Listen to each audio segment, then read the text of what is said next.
Hi, welcome to PSR studies. ఈరోజు రైల్వేలో group D notification పూర్తి వివరాలు తెలుసుకుందాం. వీడియో చూసిన వాళ్ళు తప్పకుండా వీడియో లైక్ చేయండి, ఛానల్ సబ్స్క్రైబ్ చేసుకోండి.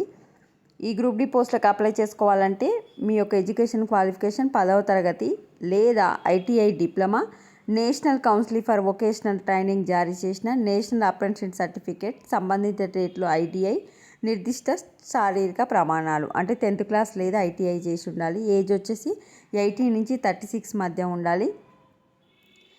ప్రారంభ వేతనం శాలరీ స్టార్టింగ్ వచ్చేసి 18,000 ఉంటుంది. ఎగ్జామ్ వచ్చేసి కంప్యూటర్లో రాయాలి. తర్వాత ఫిజికల్ ఎఫిషియన్సీ టెస్ట్ ఉంటుంది, డాక్యుమెంట్ వెరిఫికేషన్, మెడికల్ ఎగ్జామినేషన్ల ఆధారంగా మీకైతే జాబ్ ఇవ్వడం జరుగుతుంది. ఫీజు వచ్చేసి జనరల్, ఈడబ్ల్యూఎస్, ఓబీసీలకు వచ్చేసి 500, ఎస్సీ, ఎస్టీ, ఈఎస్ఎం, ఈబీసీ, దివ్యాంగులు, మహిళలకు వచ్చేసి 250 రూపీసు. ఆన్లైన్లో అప్లై చేసుకోవడానికి లాస్ట్ డేట్ వచ్చేసి February 22. మీరు దరఖాస్తు అప్లికేషన్ ఆల్రెడీ సబ్మిట్ చేసిన తర్వాత ఎడిట్ చేసుకోవడానికి అవకాశం వచ్చేసి February 25 నుంచి March 6 వరకు. ఆన్లైన్ వెబ్సైట్ వచ్చేసి indianrailways.gov.inని మీరు సంప్రదించవచ్చు.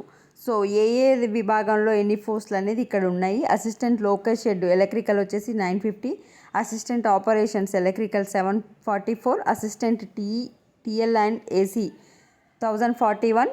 ఈ విధంగా మీరు ఏ విభాగంలో సెట్ అవుతారో చెక్ చేసుకొని అప్లై చేసుకోండి. వీడియోని లైక్ చేయండి. Thanks for watching.